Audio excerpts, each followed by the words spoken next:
Si Kumora ay isang desperado na talunan na palihim na may gusto sa isang babaeng may mahinang paningin.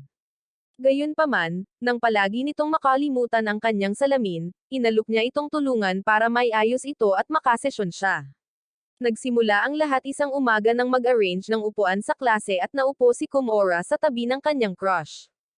Si May, ang cute at mahiyain na babaeng mahina ang paningin, ay pinagmasdan ang mundo sa isang pixelated na paningin. Habang nakaupo siya sa tabi niya, biglang sinabihan siya ni May na huwag niyang pansinin ang galit nitong tingin dahil kailangan niyang pumikit ng kaunti para makakita. Nagulat si Kumora dahil ito ang unang beses na nakausap niya ito, ngunit dahil dito ay parang medyo napalapit siya sa kanya. Pagkatapos ay hiniling niya rito na tulungan siyang hanapin ang kanyang aklat sa kasaysayan.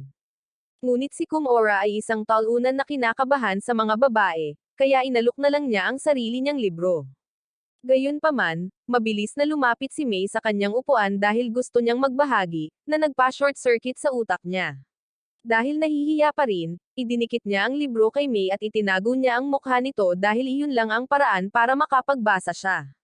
Nang makita ito, ipinangako ni Kumora sa sarili na ikukwadro niya ang libro at ilalagay sa kanyang personal na museo dahil lang sa nahawakan niya ito.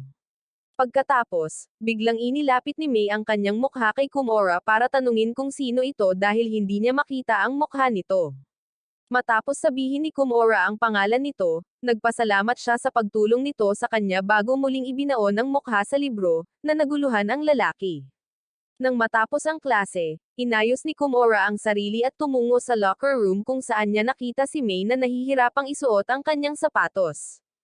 Tinanong niya ito kung ano ang problema at sinabi nito sa kanya na masyadong malaki ang kanyang sapatos, na nagpaisip sa kanya na suot ng babae ang kanyang sapatos sa halip na ang sa kanya. Bago ito, inalok siya ng mga kaibigan ni May na tulungan dahil alam nilang hindi niya mahahanap ang kanyang locker, ngunit tiniyak niya sa kanila na magiging maayos siya. Gayunpaman, nang makarating siya rito, naligaw siya at naghanap sa ilang locker hanggang sa makakita siya ng isang pares na katulad ng sa kanya. Sa kasalukuyan, ibinalik niya ang sapatos ni Kumora at humingi ng paumanhin sa pagkakamali.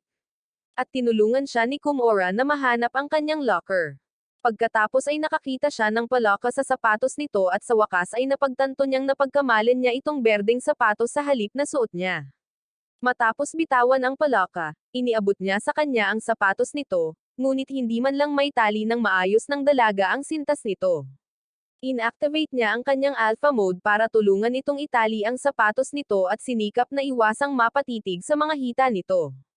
Nagpasalamat si May sa malaking tulong nito sa kanya ngayon, at umaasa si Kumora na hindi nito malilimutan ang araw na ito dahil isang hakbang na lang ang layo niya sa pagbuo ng relasyon kay May. Pagkatapos nito, bigla nitong inilapit ang mukha nito sa mukha niya at ipinaliwanag na gusto niya itong makita ng mabuti para hindi niya makalimutan ang mukha nito, at dahil dito ay nakaramdam si Kumora ng mga paru-paro sa tiyan nito. Gayunpaman, hindi niya makita ang sarili niyang mga mata. Kaya, sinabi niya sa kanya na titingnan niya itong muli bukas bago umalis. Nang gabing iyon, napagtanto ni Kumora na nakatira si May malapit sa paaralan, kaya naman hindi pa siya dinadalaw ng truck kun dahil sa laki ng naging progreso nito sa kanya ngayon. Sana ay makalimutan na naman nito ang salamin niya bukas para matulungan niya itong muli. Kinabukasan, narinig ni Kumora si May na nagsasabi sa kanyang kaibigan na nabasag niya ang kanyang salamin, at napagtanto niyang sinagot ng mga Diyos ng kwento ang kanyang mga panalangin. Ngunit ng araw na iyon, naglaro ng dodgeball ang klase, at iginiit ni May na sumali kahit wala siyang makita. Nag-aalala si Kumora na masasaktan siya, kaya nagpasya siyang tumayo sa harap niya para protektahan siya na parang isang tunay na alpha male. Bigla siyang niyakap ni May mula sa likuran para gamitin bilang kalasag, at siya ay nanigas ng husto kaya siya ang unang natamba. Kalaunan sa klase, inaantok si Kumora dahil ginamit niya ang lahat ng kanyang lakas sa pagprotekta sa kanyang reyna. Pagkatapos ay tiningnan niya si May at nakita niyang nakabaon ang mukha nito sa libro gaya ng dati, ngunit lumabas na nakatulog pala ito. Nang tawagin siya ng guro, sinubukan siyang gisingin ni Kumora, ngunit hindi niya magawang hawakan ito gamit ang kanyang nanginginig na kamay. Sa huli, sinabi niya sa guro na nakalimutan ni May ang kanyang salamin at hindi niya makikita ang libro maliban kung ibinabaon niya ang kanyang ulo dito. Nang magpatuloy ang guro, Nagising siyang mag-isa at napagkamalin si Kumora na kanyang ama. Natapos ang kasukdulan ni Kumora sa pagtawag sa kanya bilang isang daddy, ngunit mas lalo pa itong nahirapan sa pamamagitan ng pagtulog sa balikat ni Kumora. Hiniling ng lalaki na sana'y magtagal ang sandaling ito, ngunit hinampas ng guro si May sa ulo at sinira ang 2 segundo ng katanyagan ni Kumora. Kinabukasan, hindi na muling suot ni May ang kanyang salamin, at nagsimulang mag-alala si Kumora para sa kanya. Pagkatapos ay lumapit siya ng husto sa mukha nito at nagsimulang mamula ang lalaki, kahit na nakahinga siya ng maluwag na hindi siya nito makita. Gayunpaman, malumanay nang umiti si May sa kanya at sinabing alam na niya sa wakas kung ano ang hitsura niya, at doon niya napagtanto na nakasuot siya ng contact lens. Kinabukasan, nasa duty si May sa tanghalian at nakalimutan na naman niya ang kanyang salamin. Alam ni Kumora na magiging sakuna kung gagawin niya ito ng mag-isa, kaya nagpasya siyang tulungan siya habang patuloy niyang natatapon ang nilaga sa tray ng lahat. Inalok niya na asikasuhin ang nilaga, ngunit iginiit ng babae na gawin ito ng mag-isa. Pagkatapos ay bumalik siya sa trabaho, at namula si Kumora nang mapagtanto niyang mukha siyang isang cute na may bahay na naka-apron. Pagkatapos ay hiniling niya sa babae na huwag nang masyadong ubusin ang nilaga, at masyadong sineryoso ni May ang kanyang mga salita. Pagkatapos ay napagtanto niya na mahirap ang duty sa tanghalian dahil nagugutom na siya at hindi na niya mapigilan. Tinanong ni Kumora kung gusto niya ng nilaga, at sinabi niya sa kanya na gusto niya. Pagkatapos ay tinanong niya siya ng parehong tanong, at pumayag siya para dito kahit na mas gusto niya ang curry. Nang sandaling iyon, humingi sa kanya ng dagdag na karne ang opisyal na direktor ng klase, at nagalit si Kumora sa kanya dahil pinapagawa niya si May ng dagdag na trabaho. Nagsimulang kumilos si May ng kakaiba at sa halip ay inalok ang lalaki ng ilang dagdag na patatas, at malugod niya itong tinanggap dahil kamukha rin ito. Gayunpaman, binigyan niya ang lalaki ng napakaraming karne dahil kamukha ito ng lutong patatas. Pagkatapos ihain sa lahat, nagpasya silang kumain para sa kanilang sarili, at inabutan ni May si Kumora ng isang mangkok na puno ng nilaga. Pagkatapos ay bamulong siya sa tainga nito na nakapag-ipon siya ng maraming karne para sa kanya bilang sukli sa pagtulong sa kanya noong araw na iyon. Naalala ni Kumora na nangako siyang babayaran siya at hindi makapaniwala na ginagawa nga niya ito para sa kanya. Dagdag pa niya na mas masarap ang nilaga kapag maraming karne. At sa sandaling iyon, nagpasya si Kumora na kakain siya ng nilaga araw-araw habang buhay. Pagkatapos ay sinabihan niya ito na ilihim ito, hindi alam na ng lahat ng naka-duty na nag-iipon siya ng karne para sa kanya. Habang nakaupo silang lahat para kumain, ang karne na tila inipon niya ay pala purong patatas. Pagkalipas ng ilang araw, nakalimutan muli ni May ang kanyang salamin at nalungkot dahil isang buong linggo na niya itong nakakalimutan. Mabuti na lang at dala niya ang kanyang mga contact lens, ngunit ayaw niya kung paano ito nalalagay sa kanyang mga mata. Sa kabila nito, gusto niya munang masanay sa mga ito at nagpas siyang isuot ang mga ito, ngunit sa huling sandali ay nagbago ang kanyang isip. Nang makita ang babae na nagkakaroon ng problema, sinabi sa kanya ni Kumora na hindi niya kailangang pilitin ang sarili at nangako na paprotektahan siya, ngunit napagtanto niya na masyado lang pala itong madrama. Nakita niya na lumuluha ang mga mata ni May dahil sinusubukan niyang maglagay ng contact lens. Kaya, binigyan niya ito ng tissue para panasan ang mga ito. Kinabukasan, suot na ni May ang kanyang salamin, ngunit pinipikit-pikit pa rin ang kanyang mga mata, at nagsimulang mabalisa si Kumora, iniisip kung oras na ba iyon ng buwan para sa kanya. Nang batiin niya ito, tinanong siya nito tungkol sa kanyang pagkapikit, at sinabi niyang dahil ito sa pag-ulap ng kanyang salamin. Nang sandaling iyon, isang chubby na may salamin ang pumasok sa klase, at napansin ni Kumora na ang kanyang salamin ay nag-fog din. Biglang nag-alala si May at sinabi kay Kumora na may isang chubby na estranghero sa kanilang klase. Ngunit sinabi sa kanya ni Kumora na ito ang kanilang kaklase na si Takada. Sumagot si May na hindi niya ito nakilala dahil hindi niya makita ang mga mata nito, at napaisip siya kung hindi rin siya makilala ng iba. Nang tiyakin ni Kumora na nakikilala niya siya, sumagot siya na siya lang ang mahalaga sa kanya. Nang marinig ito, ang kamalayan ni Kumora ay naglakbay sa gilid ng sansinukob nang mapagtanto niyang maaaring may pagkakataon siya rito. Kalaunan, hiniling ni May sa kanya na ibahagi ang kanyang kontak, at masayang ibinigay niya ito sa kanya. Pagkatapos ay sinabi niya na madalas niyang nakakalimutan ang kanyang salamin at maaaring kailanganin niya ang tulong nito balang araw, kaya mas mabuti kung may paraan siya para makontak ito. Naniniwala si Komura na mas makabubuti kung tatanungin niya ang iba pa niyang mga kaibigan, ngunit sinabi ni May na nahihiya siyang umasa sa iba. Pagkatapos ay idinagdag niya na komportable siyang umasa dito, at ito ay nagdulot ng pagsabog sa utak at pantalon nito. Pagkalipas ng ilang araw, nagising si Komura sa isang text mula kay May na nagtatanong kung maaari ba siyang pumunta sa istasyon. Walang pag-aaksaya ng isang segundo, ang desperadong lalaki ay nagmamadaling pumunta sa lokasyon at nakita siyang nakatayo mag-isa sa isang daanan. Nang lapitan siya nito, sinabi niya rito na nakalimutan niya ang kanyang salamin sa tren at hindi niya makita ang daan ng maayos. Gusto pa rin niyang pumunta sa isang mahalagang lugar at gusto niyang ihatid siya ni Komura doon. Biglang napagtanto ni Komura na maituturing itong isang date, na nakakabaliw dahil inakala talaga ng bida na makaka-score na siya dito. Nang pumayag siyang isama siya, biglang hinawakan ni May ang kamay niya at biglang natigilan si Komura dahil ito ang kamay na pinapangarap niya. Habang magkahawak kamay silang naglalakad, dinala siya ni May sa isang panaderia dahil gusto nitong magkaroon ng cake na inihahain lamang tuwing Sabado at Linggo. Gayunpaman, nahihirapan siyang mahanap ang cake sa tabi niya, at halatang nalungkot siya. Instinktong inalok siya ni Komura na pakainin bago niya napagtanto na baka samobra na siya, ngunit hindi umimik si May at bumukas ang bibig ng malaki para makain niya ang cake na may dagdag na cream. Pagkatapos nito, dinala niya ito sa isang tindahan ng salamin dahil umorder siya ng bagong pares para sa kanyang sarili. Nang maisuot niya ang mga ito, malinaw na siyang nakakita, at naiwan si Komura na nakatitig sa kamay niya dahil hindi na niya ito hinahawakan. Naisip niyang putulin ito at iimbak sa freezer, ngunit nagbago ang isip niya dahil hindi niya ito magagamit sa gabi. Habang paalis na siya, biglang hinawakan muli ni May ang kamay niya at tinanong kung nagmamadali ba siya, ngunit sinabi niya rito na siya ay wala namang ibang gagawin ngayon araw. Gusto ni May na tumambay pa ng kaunti dahil sa wakas ay makikita na niya ang mukha nito, at dahil dito ay nagmukha siyang kamatis. Pagkatapos noon, naglibot sila sa distrito, at si Komura ay laging namangha.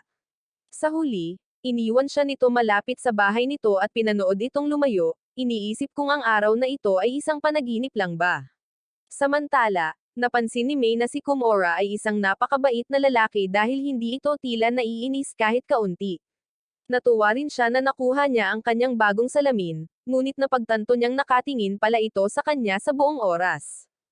Kinabukasan sa paaralan, napansin ni Komura na nakasuot ng mask si May at nagiging foggy ang kanyang salamin. Sinabi niya sa kanya na may sipon siya, ngunit nakita niya itong cute kahit nasa ganitong kalagayan. Pagkatapos lang, narinig niya ang ilang mga lalaki na pinagtatawanan si Takaba dahil mukhang talunan ito dahil nakasuot din ito ng mask, na nagpahiya sa kanya. Tinanggal niya ang kanyang salamin, at nang tanungin ni Komura kung bakit, sinabi niya sa kanya na nakalimutan niya ang mga ito sa bahay. Pagkatapos ng klase, nadatnan ni Komura si May na nagningiyaw na inaakala niyang pusa, at agad na inilabas ng lalaki ang kanyang telepono para mag-record ng ilang gawain. Matapos niyang pigilan ang sarili, napagtanto niyang napagkamala ni May ang isang plastic bag bilang pusa, at kailangan niya itong pigilan bago pa ito ipadala sa Shutter Island. Narinig niya ang reklamo ni May na hindi nagmiyaw ang pasang ito sa kanya. Kaya, palihim siyang sumugod sa likuran niya at nagsimulang gumawa ng mga ingay ng pusa para bigyan siya ng ilusyon. Pagkatapos ay sinimula ni May na tapikin ang plastic bag. Kaya biglang lumapit si Komura, at sinimulan din siyang hawakan ng babae. Nang sandaling iyon, isang bugzo ng hangin ang nagtangay sa plastic bag, at inakala ni May na pumunta rito si Komura para makipaglaro sa pusa. Kinabukasan, pumasok si Komura sa klase at hindi makapaniwalang pinanood ang isang lalaki na tumutulong kay May na hanapin ang kanyang libro. Ang lalaking tinutukoy ay ang pinakasikat na lalaki sa paaralan, si Azuma, at nang mailagay niya ang kanyang kamay sa kamay ni May, nagpaalam si Komura sa kanyang pagkakataong makipagsesyon dito. Habang lumilingon siya upang itago ang kanyang mga luha, narinig niya si May na tinatawag si Azuma bilang Komura, na nagpaisip sa kanya na may pagkakataon pa siya. Pagkatapos ay nilinaw ni Azuma ang hindi pagkakaunawaan, at sabik na humingi ng tawad si May sa pagiging casual niya sa kanya dahil ganito lang siya kakaswal kay Komura. Kinabukasan, nakalimutan na naman ni May ang kanyang salamin, at nag-aalala ang kanyang mga kaibigan na baka magkaroon siya ng permanenteng mga kunot sa noo. Maya-maya, dumating si Kumora sa klase at nilapitan siya upang kumustahin, ngunit tiningnan siya nito ng may malalaking mata, na nagparamdam sa kanya na parang nasa isang eroplano ng langit hanggang sa muling pinaikit ni May ang kanyang mga mata. Sinabi niya na sinusubukan niyang huwag kumunot ang kanyang mga kilay, ngunit nahirapan siyang makakita, kaya naman sumuko siya. Pagkatapos ay casual niyang binati si Kumora, hindi niya alam na ipagpapalit nito ang kanyang buong pamilya para lang makita muli ang kanyang mga mata. Kinabukasan, sinabi ni May kay Kumora na paulit-ulit siyang natatalo sa isang laro ng salita laban kay Ahsoka, at gusto niyang magsanay kasama ito para sa wakas ay manalo siya. Kahit na naguguluhan, nagsimulang magsalita si Kumora, ngunit mabilis niyang napagtanto na nagiging magaan lang ang loob niya sa kanya. Nagalit siya at sinabihan itong apihin siya dahil gusto talaga niyang umunlad. Iminungkahi niya na bumilis, at pagkatapos ng ilang rounds, napunta siya sa isang salita at ginawa ang salitang Kumora-kun. Napagtanto niyang talo na siya dahil sa banda na ito, habang hindi niya namamalayan na nakuha niya ang puso ni Kumora. Nang araw na iyon, pareho silang naglilinis kasama ang ilang mga kaklase nang makakita si Kumora ng ipis malapit kay May. Hindi niya napansin dahil nakalimutan niya ang kanyang salamin, at ayaw din siyang takutin ni Kumora. Hiniling niya sa kanya na lumapit sa kanya, ngunit hindi niya alam kung kailan titigil at ibinaon ang mukha sa mukha ni May, na nagpabilis ng tibok ng puso niya. Nang mga sandaling iyon, nakita ng isa pang babae ang ipis at sumigaw, dahilan para tumalon si May sa mga bisig ni Kumora. Sa isang maulan na araw, pumasok si Kumora sa klase, at sinabi sa kanya ni May na nakalimutan niya ulit ang kanyang salamin, ngunit palagi itong nakapatong sa kanyang ulo.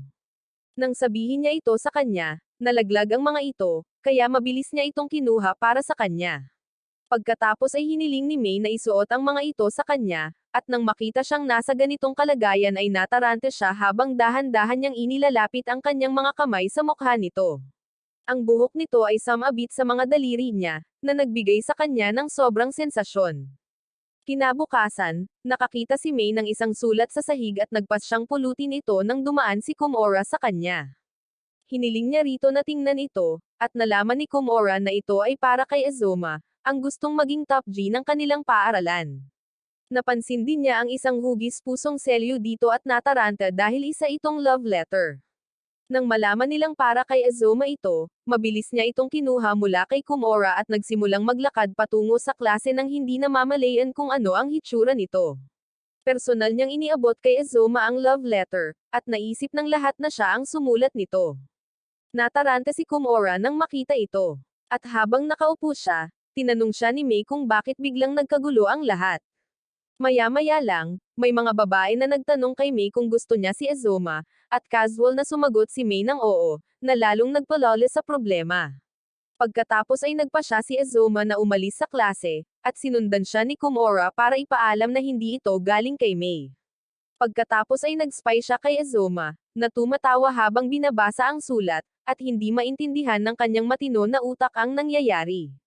Dahil sa pagkadismaya, bumalik si Kumora sa klase at nakita ang mga babae na sumusuporta kay May, na lalong nagpalole sa kanyang pakiramdam. Kalaunan sa klase, nagkaroon ng epiphany si Kumora na maaaring may nararamdaman si May para kay Azuma dahil ang lalaki ay gwapo at mahusay sa esports. Hindi maintindihan ni Kumora kung bakit ito nakakaapekto sa kanya ng husto, at ito ay nagpapalungkot sa kanya. Napansin ni May ang kanyang mahabang mukha at biglang tinanong kung ayos lang ba siya, na siyang nagpabaliw sa kanya. Pagkatapos ay tinanong niya ito kung ano ang iniisip niya tungkol kay Azuma, at hindi maintindihan ni May kung bakit tinatanong siya ng lahat ng parehong tanong. Hindi niya maintindihan ang koneksyon kay Azuma at sinabing makatuwiran kung ipapadala siya ng mga tao kasama niya dahil masyado na siyang naaakit dito at talagang gusto niya ito. Paulit-ulit na umuugong ang mga salitang ito sa isip ni Kumora habang iniisip niya kung ito ba ay puro platonic or iba pa. Nang sandaling iyon, bumalik si Azuma at ibinigay ang kanyang tugon sa sulat kay May, at ikinagulat ito ni Kumora. Hindi ito mabasa ni May, kaya ibinigay niya ito kay Kumora, na naglagay ng asin sa kanyang mga sugat. Dahil inaasahan ang pinakamasamang mangyayari, dahan-daang binuksan ni Kumora ang sulat, na nagsasabing, gusto ka rin ni Komura, sabi ni May. Pagkatapos ay sinabi ni Azuma sa klase na ipinadala ni May ang sulat ng iba sa kanya, kaya binalik lang niya ito. Habang hindi makapaniwalang nanunood si Komura, tinanong siya ni May kung ano ang nakasulat sa sulat, at sinabi niyang nagpapasalamat lang siya sa paghahatid ng sulat. Nang gabing iyon, nasa balkonahe ng bahay niya si Komura, namumula dahil sinabi ni May na gusto niya ito. Sa isang malamig na araw, huminto si Komura sa isang vending machine para bumili ng kape at nagulat nang makita niya si May doon. Napansin siya nito at sinabing gusto niyang bumili ng mainit na tsokolate, ngunit nahihirapan siyang wala ang kanyang salamin. Nang tanungin niya ito kung kaya niya itong gawin ng mag-isa, sinabi nito sa kanya na kamukha niya ang kanyang ina. Pagkatapos ay pinindot niya ang buton at kumuha ng kanyang inumin, ngunit agad itong iniluwad dahil mapait ito. Nakita ni Komura na aksidente niyang nainom ang kape, ngunit dahil hindi niya ito ininom, inalok niya ito kay Komura. Gayunpaman, nagsimulang mamula ang bida dahil napagtanto niyang napunta ang mga labi ni May sa inumin. Habang inaabot niya ito sa kanya, nagsimulang bumilis ang tibok ng puso niya sa ideya ng isang hindi direktang kiss, at sa huli ay hindi siya uminom mula sa inumin.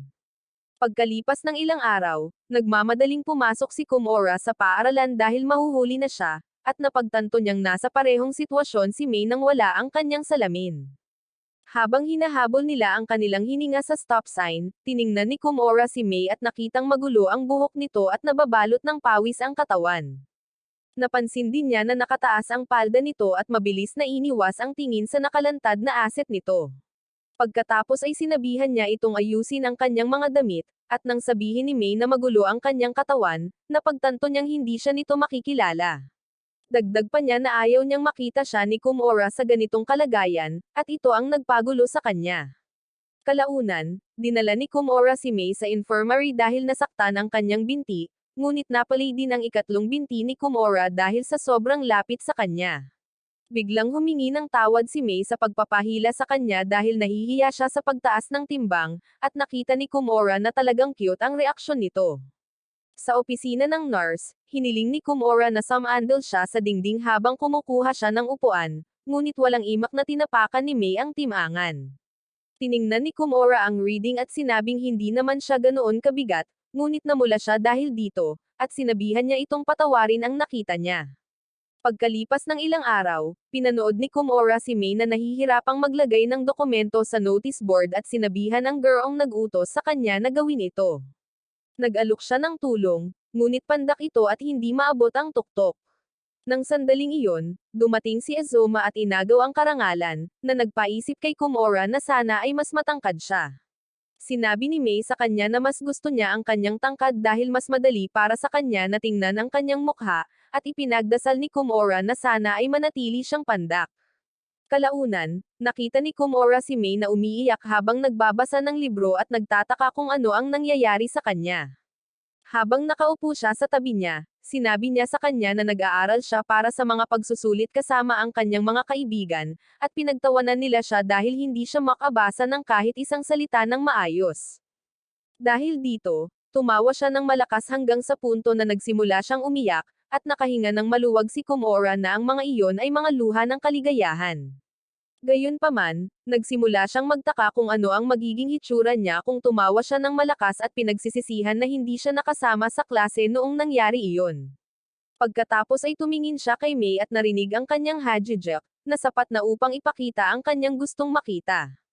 Pagkatapos ng klase, itinuro ng ilang mga babae ang isang hugis pusong ulap, at nainteresado si May dito, para lamang mapagtanto na hindi niya ito makita.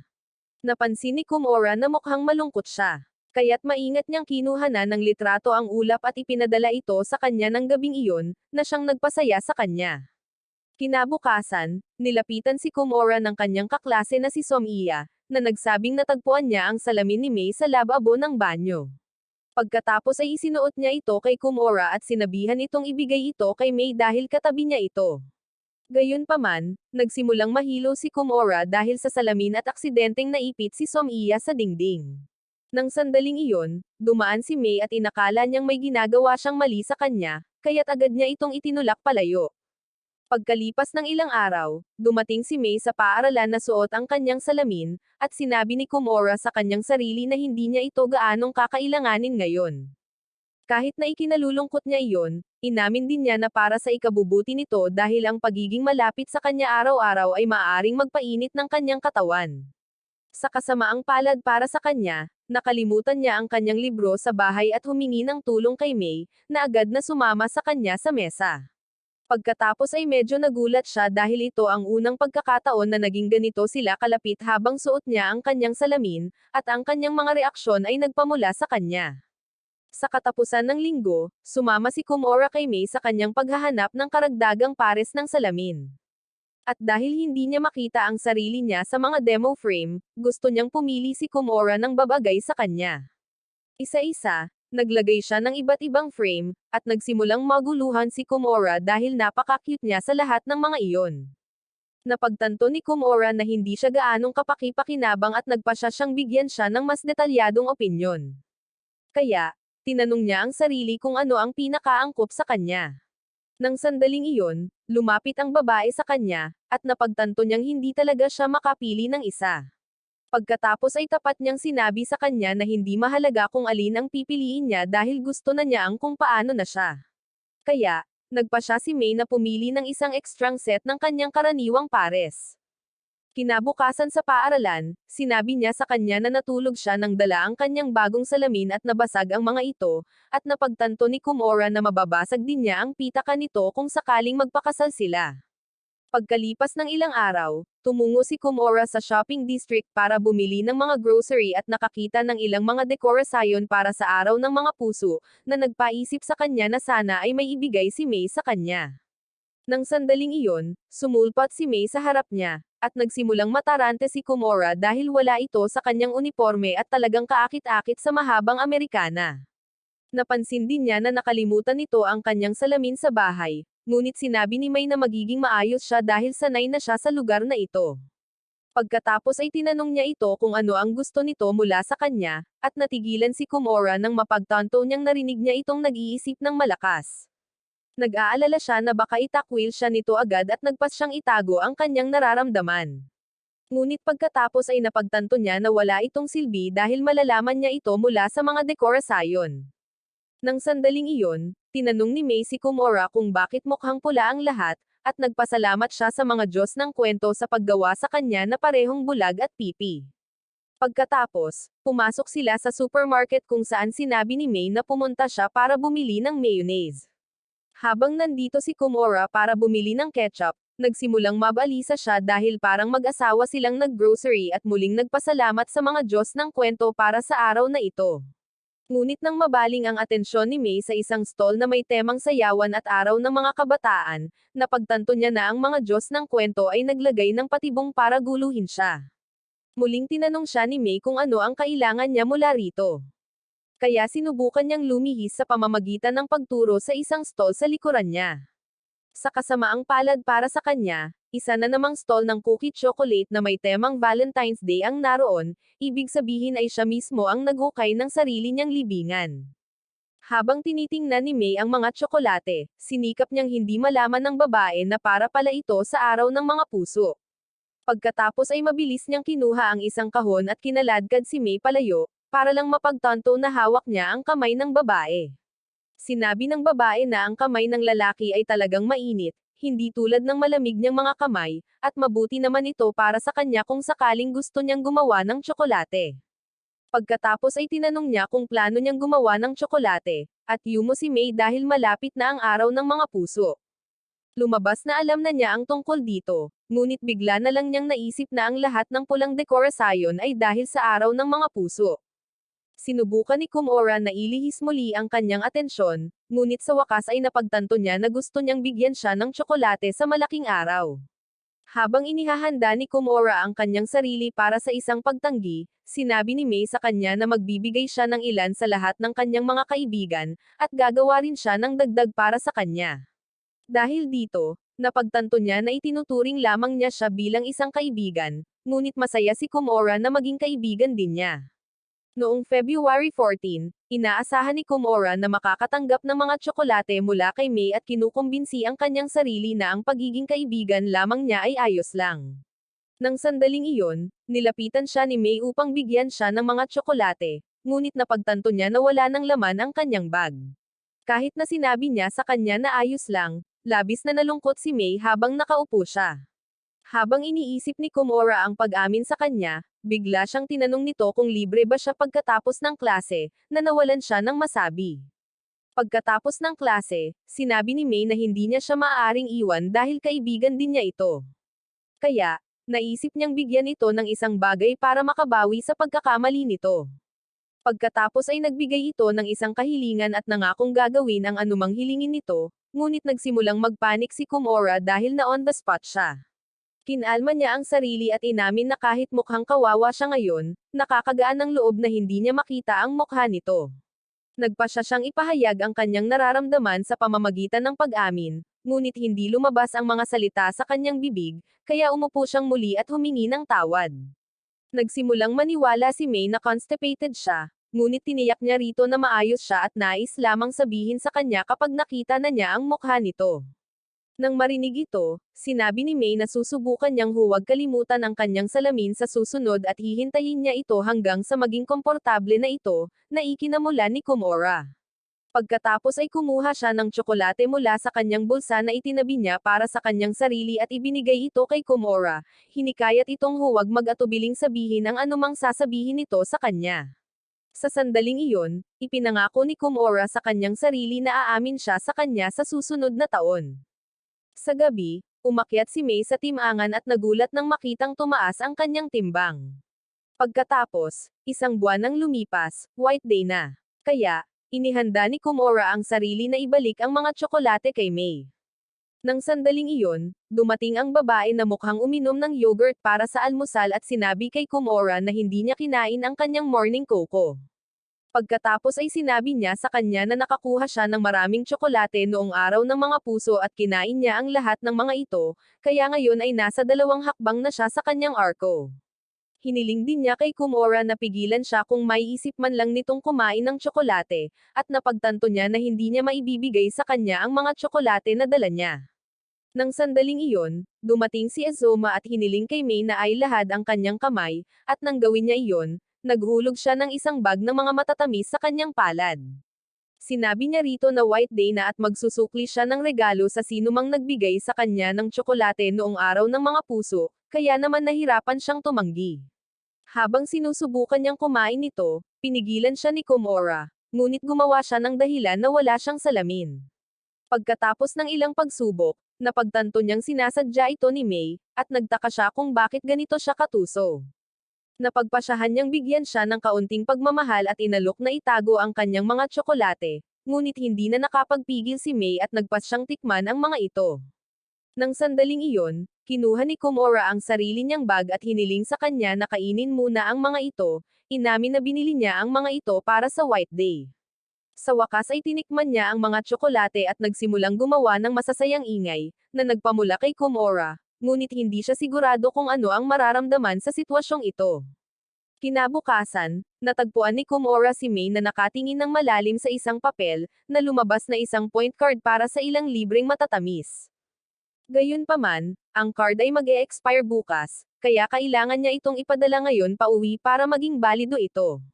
Napagtanto ni Komora na malapit lang ang post office, ngunit hindi pa nakakapunta si May sa lugar na iyon at hindi siya maaaring maglakad ng walang salamin. Ayaw niyang maliga si May, kaya inalok niya itong ihatid sa post office, at malugod naman itong tinanggap ng babae. Nang sandaling iyon, niyaya siya ng mga kaibigan ni Komora sa isang bagong bukas na arcade, at kahit na gusto niya talagang sumama, tinanggihan niya ito dahil nakapagplano na siya kay May. Lingid sa kaalaman niya, narinig ni May ang usapan na ito at ngayon ay nag-aayos na. Kalaunan sa klase, patuloy niya itong pinag-iisipan at kalaunan ay sinabihan si Komora kung pupunta siya sa post office ng mag-isa. Nag-alala ang lalaki dahil hindi niya suot ang kanyang salamin, ngunit nagsinungaling si May sa kanya na nakasuot siya ng contact lens. Habang nasa klase, hiniling ng guro kay May na basahin ang isang page mula sa libro, at ibinaon niya ang kanyang mukha sa libro para magbasa. Kahit na noon, natigil siya sa isang salita at nag-alala na kakanselahin ni Komura ang mga plano nito para sa kanya, kaya tinakpan niya ito ng ubo at nagpatuloy sa pagbabasa ng normal. Pagkatapos, kinailangan niyang pumunta sa susunod na silid-aralan, at kahit na nag-alok ng tulong ang kanyang mga kaibigan, tinanggihan niya sila dahil gusto niyang ipakita kay Komura na nakasuot siya ng kanyang contact lens. Habang naliligaw siya, inamin niya na mahirap ang mag-isa, ngunit ayaw niyang mawala si Komura sa White Day para sa kanya. Nagsimula rin siyang makaramdam ng kalungkutan, ngunit nang dumating si Komura, mabilis niyang sinabi rito na hindi siya nawawala at hindi niya kailangang mag-alala tungkol sa kanya. Matapos siyang aliwin ni Komura, sa wakas ay inamin niya na wala siyang nakikita at nagsinungaling na lang sa kanya dahil ayaw niyang hindi siya pumunta sa arcade para sa kanya. Inamin din niya na talagang natutuwa siya kapag may ginagawa siya para sa kanya at gusto niyang makasama siya ng mag-isa. Namula siya ng husto dahil dito, at dinala niya ito sa isa pang postbox malapit sa kanyang bahay. Doon, tinanong niya kung bakit gusto niya ang mga arcade, at sinabi ni Komura na maaari siyang maglaro doon nang walang nang-iistorbo sa kanya. Pagkatapos siyang ihatid sa bahay, tumungo si Komura sa arcade para makipagkita sa kanyang mga kaibigan, habang inaamin din na gusto niya si Mei na mag-isa. Pagkalipas ng ilang linggo, natagpuan ni Komura ang kanyang sarili sa seremonya ng pagbubukas ng kanyang susunod na taon sa paaralan at napagtanto na napakabilis lumipas ng taong ito. Pagkatapos ay nilinggan niya si Mei, masaya na nasa iisang klase siya nito, kahit mukhang inaantok na ito. Nang sandaling iyon, tinawag ng punong guro ang mga estudyanteng may perpektong attendance, at parehong nasa listahan sina Mei at Komura. Biglang napagtanto ni Komura na laging humihikab si Mei, at sanay na rin siya dito. Maaaring isipin ng iba na walang galang siya at si Komura ang nag-asikaso na iligtas siya mula sa sitwasyong ito, kaya sinabi niya sa kanya ang tungkol sa isang pressure point sa palad na nakakatulong sa pagre-relax. Hindi nila ito mahanap at hiniling sa kanya na gawin ito para sa kanya, ngunit nawala si Komura sa lambot ng mga kamay nito. Nang mapansin niyang kinakabahan ito, sinabihan niya itong mag-isip ng isang bagay na masaya, tulad ng mga laro. Binitawan ni Komura ang kanyang mga kamay at napagtanto na hindi niya kailangang mag-alala tungkol kay Mei, dahil makikita ng lahat kung gaano talaga ito kaganda. Kasabay nito, tinawag ng punong guro ang kanyang pangalan, at pagkatapos matanggap ang isang sertipiko, naisip niya ang lahat ng kanyang mga cute na sandali kasama si Mei, na siyang nagpakalma sa kanyang nerbiyos. Pagkatapos noon, tinawag si Mei sa entablado, at sa wakas ay napagtanto ni Komura na napakabilis lumipas ng taong ito dahil nagsaya siya kasama si Mei. Pagkalipas ng ilang araw, nagtipon ang mga estudyante para sa kanilang mga bagong ayos ng upuan, at umasa si Komura na makatabi ni Mei ang isang taong tutulong sa kanya, habang si Komura ay pinapunta muli sa likuran. Si Mei ay nasa unahan, at ang kanyang katabi ay walang iba kundi si Azuma, na medyo ikinainggit ni Komura. Samantala, tinanong ni Mei si Azuma kung saan nakaupo si Komura, at sinabi niya rito na nasa parehong upuan siya gaya ng dati. Nang sandaling iyon, sinabi ng isang babae kay Mei na umupo na siya. Kaya, marahang hinawakan ni Azuma ang kamay ni Mei at iginiyo siya papunta sa kanyang aktwal na upuan. Natarante si Komura, at inalok ng babae na nakaupo sa tabi niya ng tubig, ngunit hindi ito pinansin. Nakaupo na ngayon si Mei sa tabi ni Somiya, at sa wakas ay nakahinga ng maluwag si Komura dahil alam niyang tutulungan niya si Mei. Nang sandaling iyon, nakita ni Komura si Mei na nakatitig pabalik sa kanya, kaya kinabahan siya at nagsimulang makihalubilo sa babae na katabi niya. Gayunpaman, biglang tumayo ang babae at lumapit kay Mei. Sinabi niya kay Mei na hindi siya makakita ng maayos at tinanong kung gusto niyang makipagpalit ng upuan sa kanya, at mabilis na sumang-ayon si Mei. Dahil dito, naupo siya sa tabi ni Komura sa likuran. Kaya, nang tanungin siya nito kung bakit hindi siya umupo doon, sinabi ni Mei na dahil mas mahirap matulog sa unang hanay. Dagdag pa niya na mahihirapan siya kung patuloy siyang babalik sa lecture, ngunit hindi matanggap ni Komura na dahil iyon sa kanya. Pagkalipas ng ilang araw, sina Komura at Mei ay nagpares sa klase ng sining upang iguhit ang mga larawan ng isa't isa, ngunit nakalimutan na naman ni Mei ang kanyang salamin. Kaya, kailangan niyang maging malapit kay Komura para makita ang mukha nito. Gayunpaman, hindi siya maaaring gumuhit ng ganito. Kaya, Tinanong niya si Komora kung maaari ba niya itong iguhit habang iniisip niya ito sa kanyang isipan. Matapos siyang payagan ni Komora, gumuhit siya ng mukha nito sa pahina at tumigil na, ngunit tuwang-tuwa pa rin si Komora tungkol dito. Gusto niya itong isabit sa kanyang silid, ngunit ipinaalam sa kanya ng guro na sa silid na lang ito itatago. Maya-maya, nasa banyo na si May nang dumating si Somiya, at kinailangan ni May na lumapit ng husto sa kanya para makita ang mukha nito. Napansin ni Somiya na si May ay may mahahabang pilikmata at malambot na balat, ngunit kinabahan si May at hiniling sa kanya na huwag masyadong tumingin. Pagkaalis ni Somiya, tumayo si May sa harap ng salamin at napaungal ng may kaba. Maya-maya, tumungo si Komora sa klase at natagpuan si May na naliligaw sa sarili niyang mga iniisip. Nang sabihin niyang, "Hi," bigla siyang lumapit sa mukha nito para makita siya, ngunit naalala niya ang mga sinabi ni Somiya at mabilis na umatras. Pagkatapos ay nahiya siya at humingi ng tawad, at ito ang nagpagulo kay Komora. Pagkalipas ng ilang araw, nagmamadaling umuwi si Komora dahil parang nakasalalay dito ang kanyang buhay, dahil lang sa dala niya ang salamin ni May. Bago ito, nasa klase si May nang dumating ang kanyang mga kaibigan at niyaya siyang maglakad pauwi dala ang mga ito. Naaga ng atensyon ni May ang atensyon ng mga ito at naiwan ang kanyang salamin, at nang bumalik si Komora sa klase, nakita niya ang mga ito sa kanyang mesa. Nagsimula siyang mag-isip kung ano ang gagawin niya sa mga ito at sa huli ay nagpasya siyang i-text si May tungkol sa mga ito. Kasama ni May ang mga kaibigan niya nang matanggap niya ang text nito, kaya sinabihan niya itong iwan na lang ang mga ito sa mesa nito. Gayunpaman, dahil bukas ay weekend, tinanong niya si May kung maaari niya itong iuwi. Pinayagan siya ni May, at ganoon na lang ang nangyari sa kanya, kahit na salamin lang niya iyon. Nagkunwari ang bida na parang dinala niya ang buong babae pauwi at nanginginig sa kanyang mga sapatos. Iniwasan pa niya ang kanyang ina sa kusina at dumiretso sa kanyang kwarto.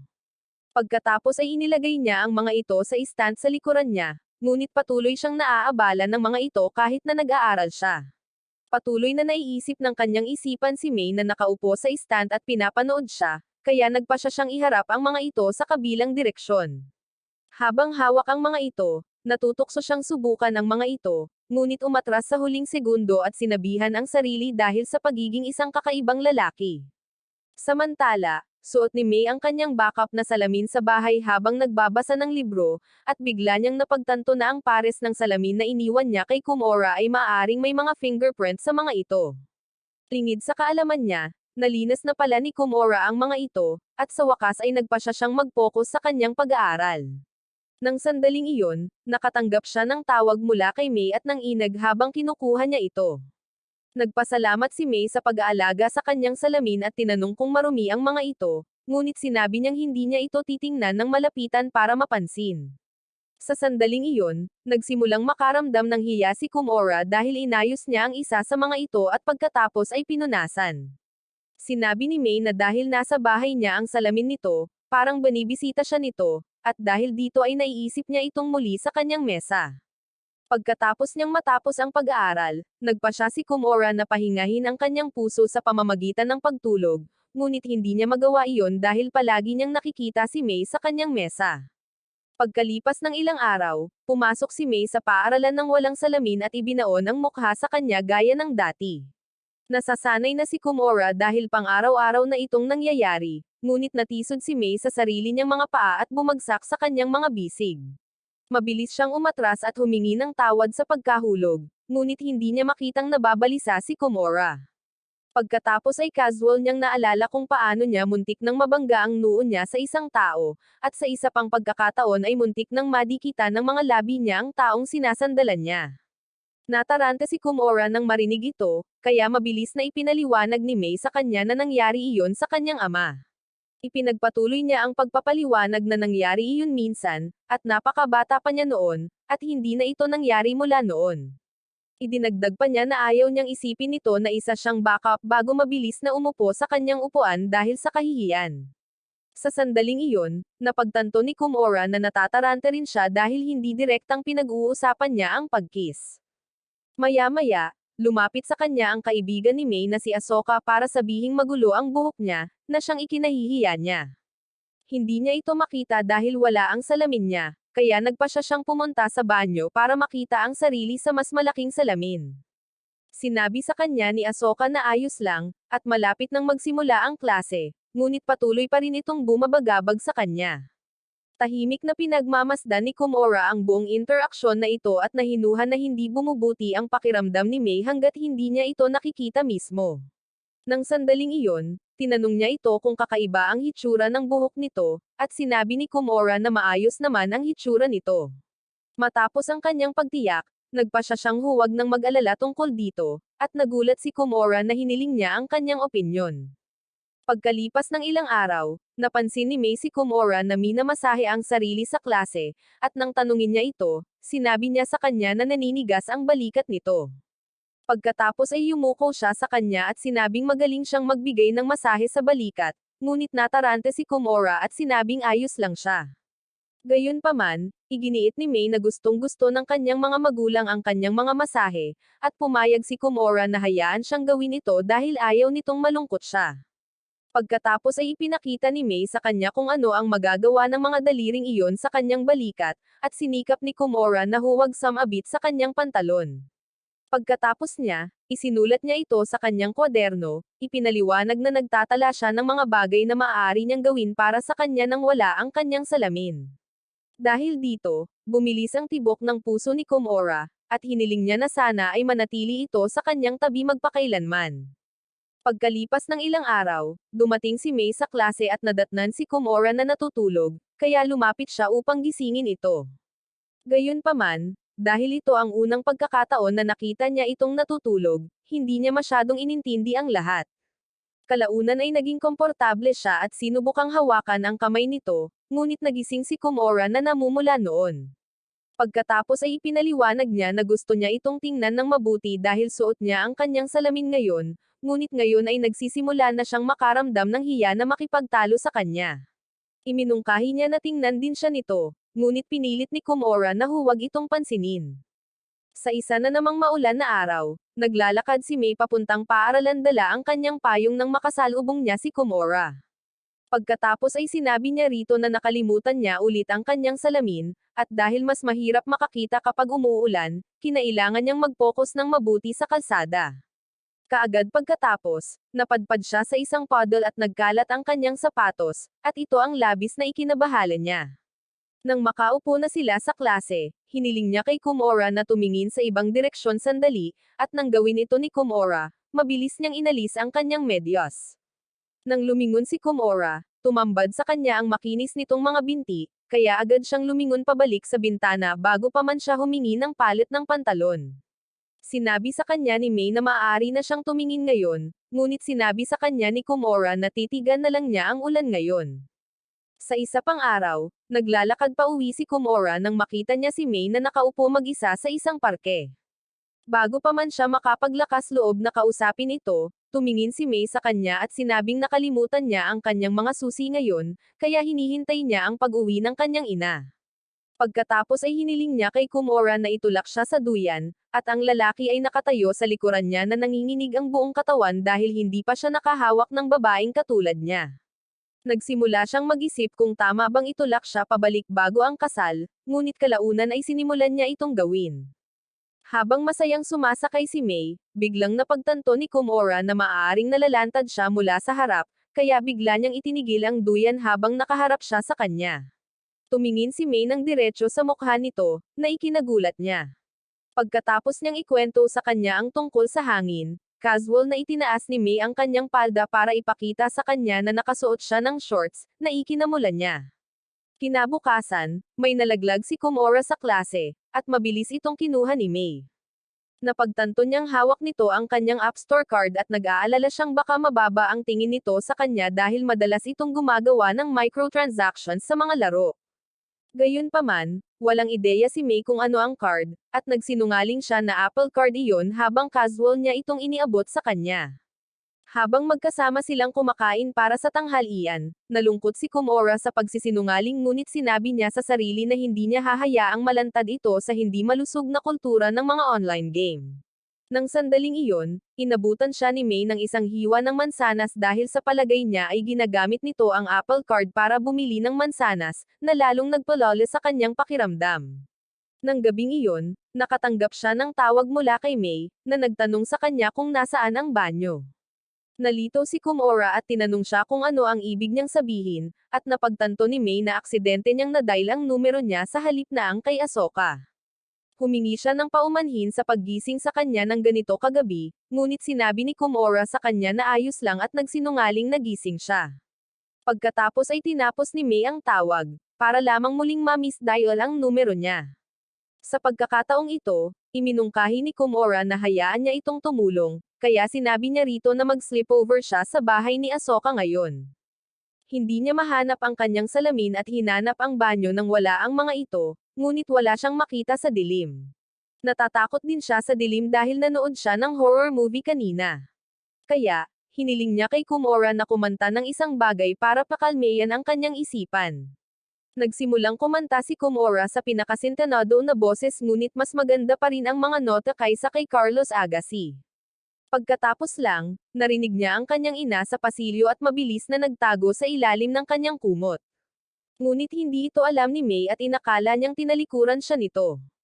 Habang inilalapit niya ang telepono sa kanyang tainga, biglang bumulong si Kumora dito, na nagpamula sa kanya. Matapos niyang marinig ang pag-alis ng kanyang ina, sinabi niya kay May na aksidente niyang na-mute ang kanyang sarili, na nagpatawa sa kanya dahil akala niya ay nakatulog na ito. Pagkatapos ay ginamit niya ang flashlight ng kanyang telepono upang hanapin ang banyo at sinabihan si Kumora na imumute niya ito sandali. Ngunit bago iyon, binulong niya ang pangalan nito tulad ng ginawa nito kanina, at ito ang nagpahulog sa kanya mula sa kanyang kama. Pagkatapos gawin ang kanyang mga gawain, gumapang pabalik si May sa kanyang silid at nagpasalamat kay Kumora sa pagtitiis sa kanya. Pagkatapos ay sinabihan niya ito na ibaba niya ang telepono, hindi alam na masayang uupo si Kumora buong gabi habang nakikinig sa kanyang boses. Kinabukasan, nagtipon ang mga estudyante para sa klase sa paglangoy, ngunit nakalimutan muli ni May ang kanyang salamin habang iniisip ni Kumora kung isusuot ba niya ito sa ilalim ng tubig. Napansin niya na may hawak itong goggles na may race eta. Pagkatapos, sinabi sa kanya ng kanyang kaibigan na naiintindihan niya na isa siyang talunan, ngunit dapat siyang hindi tumitig dahil mahuhuli siya. Sa sandaling iyon, sinabi ni Asoka kay May na walang tigil ang tingin sa kanya ni Kumora, at talagang namula siya. Pagkalipas ng ilang araw, nakasalubong ni Kumora si May sa labas ng paaralan na kumakain ng ice cream, at sinabihan niya itong ilihim ito. Habang nakatayo si Kumora sa tabi niya, napansin niya na napakaganda ng itsura nito sa ilalim ng araw. Nakita rin niya ang salitang hangin na nakaukit sa kanyang stick, kaya nang itatapon na niya ito sa basurahan, mabilis niyang hinawakan ang kamay nito para pigilan. Nang mapagtanto niya ang kanyang ginawa, mabilis siyang umatras at sinabi sa kanya na nanalo ito ng premyo mula sa kanyang ice cream stick. Tinanong siya nito kung ganoon ba niya kagustang manalo, at nang sumagot ito ng oo, nagpa siya siyang ibigay sa kanya ang stick. Pagkatapos niyang tumakbo, nakatayo roon si Kumora dala ang stick, iniisip kung dapat ba niya itong ibigay bilang gantimpala or itago ito bilang pamana ng pamilya. Pagkalipas ng ilang araw, nasa paaralan si Kumora nang makakita siya ng pusa at sinimulan itong sundan ng walang dahilan. Dinala siya nito sa likuran kung saan nakita niya si Azuma na may kasamang babae, kaya mabilis siyang nagtago sa likod ng isang puno. Mabilis niyang napagtanto na may nagaganap na pag-amin dito, at ang pusa mula kanina ay nagsimulang magmiyaw sa kanya. Ang mas malala pa, nakita ni Kumora si May na naglalakad papunta sa direksyon niya habang nagmiyaw, kaya napagtanto niyang hinahanap pala nito ang pusa. Habang pinapanatili May ang pagmiyaw na parang talunan, sa wakas ay nakinig ang pusa sa kanya at tumayo sa paanan niya. Gayunpaman, hindi makatingin si May sa kabila ng kanyang mga talukap at pinanatili ang pagmiyaw hanggang sa kuskusin ng pusa ang sarili sa kanyang mga paa. Nag-ambala si May sa patuloy na pag-amin, ngunit iniligtas siya ng pusa mula sa paglapit dito. Sa sandaling iyon, nagsimulang magtaka si Kumora kung ano ang sasabihin ni May kung aamin siya sa kanya. Ngunit nang sandaling iyon, muling nagsimulang maglakad si May papunta sa kanyang direksyon. Sa takot, hinayla siya ni Kumora sa kanyang mga bisig habang sinasabi ng babae ang tatlong mahiwagang salita kay Azuma. Habang nakatayo roon si Komura ng tahimik, sinabi ni Azuma sa babae na may gusto siyang iba, at napagtanto nilang iniligtas siya ni Komura mula sa pagkasira ng kanilang sandali. Sa sandaling iyon, sinabi ni Komura sa kanyang sarili na malapit na niyang sabihin dito ang kanyang nararamdaman. Pagkalipas ng ilang araw, inutusan ang klase na bumuo ng mga grupo para sa field trip, at si Komura ay patuloy na nakatitig kay Mei, na bumuo ng isang grupo kasama sina Ahsoka at Maho. Nang mapansin ito ng kanyang mga kaibigan, sinabihan nila siyang gumawa ng grupo kasama si Mei dahil baka makalimutan na naman nito ang kanyang salamin. Sa sandaling iyon, napagtanto ni Komura na nakikita siya ng mga tao bilang asukal de papa ni Mei, na totoo dahil palagi siyang tinutulungan ito. Gusto niyang makasama para tulungan ito, ngunit wala siyang lakas ng loob na direktang lapitan ito. Doon niya lang napagtanto na maaari silang bumuo ng isang grupo na may 6 na miyembro, at dahil 6 sila, pumayag ang mga kaibigan ni Komura na sumama sa kanya. Samantala, si Mei ay nakatuon din kay Komura, ngunit sinabihan siya ni Ahsoka na huwag kalimutan ang kanyang salamin dahil nasa labas ang mga ito. Sinabi sa kanya ni Mei na may plano siya, at nang tanungin kung ano iyon, sinabi niyang ilalagay niya ang kanyang ekstrang salamin sa kanyang bag. Pagkatapos nito, tinanong siya ni Ahsoka kung gusto niyang imbitahan si Komura dahil matagal na niya itong sinusulyapan, at ito ang nagpamula kay Mei. Inamin niya na gusto niya talagang sumama kay Komura, hindi niya namalayan na nakatayo pala ito at ang mga kaibigan niya sa tabi niya. Sinabi ni Ahsoka kay Komura na baka makalimutan ni Mei ang salamin niya, at masasayang din ang pera niya sa mga tour. Pero ang pinakamalala ay maligo siya. Kaya naman, umaasa silang lahat sa kanya na aalagaan siya. Humingi ng tawad si Mei kay Komura para sa sinabi ni Ahsoka, at sinabing hindi man lang siya pumayag na sumama sa kanila. Pero sinabi ni Komura na pumunta pala siya para tanungin kung pwede. Sinabi ni Mei na matutuwa siyang kasama siya. Kaya, nagpasya silang lahat na magsama-sama para magplano. Sinabi ni Mei sabik na siyang sumama sa isang biyahe dahil pakiramdam niya ay ligtas siya sa tabi niya, at ito ang nagpabilis ng tibok ng puso niya. Nang gabing iyon, nasa bahay si Mei at naghahanda para sa biyahe bukas at may dala siyang ekstrang salamin sa kanyang bag. Habang natutulog, iniisip niya kung paano siya itinuturing ng mga tao na mabagal at talunan, kaya nangako siyang magiging mas maingat na hindi magdulot ng anumang gulo para kay Komura. Pagkatapos ay nagpasya siyang matulog, ngunit labis siyang nasa sabik at patuloy na iniisip si Komura. Kinabukasan, tumakbo si Komura papunta sa klase at humingi ng tawad sa pagiging huli, sinasabing hindi siya makatulog ng maayos dahil sa labis na pagkasabik. Nang sandaling iyon, tumakbo si Mei papasok at ipinakita sa lahat na nabasag niya ang kanyang salamin sa mata habang papunta rito, ngunit ayos lang dahil mayroon siyang ekstrang pares. Habang sumasakay sila sa bus, inilabas niya ang ekstrang pares, at idinagdag ni Ahsoka na ang tanging mga bagay na dapat iwasan ay ang maliga at labis na paggastos. Pagkatapos ay tiningnan ni Mei si Komura at sinabing inaabangan niya ang araw na ito. At doon ipinaalala ni Ahsoka sa lahat na nagsayang si Mei ng pera sa isang pekeng pares ng salamin dahil sa tingin niya ay maganda ang mga ito. Nang sandaling iyon, napagtanto ni Mei na aksidente niyang nadala ang pekeng pares na iyon sa halip na ang kanyang aktwal na ekstrang salamin, ngunit nagpasya siyang huwag sabihin kahit kanino. Kalaunan sa museo, nalaman ni Komura na hindi niya makikita ang lahat at nalungkot para sa kanya dahil labis siyang nasasabik para sa paglalakbay na ito. Nagpasya si Komura na huwag makialam dahil mapapahiya siya, ngunit nang sandaling iyon ay nadapa siya sa mga bisig nito. Dahil dito, umuusok ang ulo niya na parang kababalik lang niya sa kanyang anyo bilang Titan, ngunit mabilis niyang inilihis ang atensyon ni Mei sa pamamagitan ng pagpapakita sa kanya ng isang madaling makitang exhibit. Dahil dito, napagtanto ni Mei na alam ni Komura ang tungkol sa kanyang sitwasyon, at labis siyang nalungkot tungkol dito. Sinubukan niya itong pasayahin, ngunit walang sinabi ang mga ito na nakapagpagaan ng kanyang pakiramdam. Ayaw niyang maipit siya rito, kaya sinabihan niya itong tumingin-tingin kung gusto niya, at hinayaan na lang siya ni Komura na igalang ang kanyang personal na espasyo. Kalaunan, habang palabas sila, nawalan ng direksyon si Mei at nahiwalay sa kanyang grupo. Kaya't naupo siyang mag-isa at nalunod sa paghihirap. Nang sandaling iyon, natagpuan siya ni Komura na ginagamit ang kanyang live location, at nagsimulang humingi ng tawad sa pagdudulot sa kanya ng labis na problema. Tiniyak sa kanya ni Kumora na ayos lang ang lahat, ngunit sa wakas ay nawala ang kanyang gana at nagsimulang umiyak dahil wala siyang magagawa nang hindi siya iniistorbo. Naupo si Kumora sa tabi niya at tahimik na nakinig, hindi masabi na ang pagtulong sa kanya ay palaging ang pinakamagandang bahagi ng kanyang araw. Kalaunan, sinabi niya rito na araw-araw niyang hinihiling na sana'y makalimutan nito ang salamin niya, at tiningnan siya ni May, nagtataka kung bakit.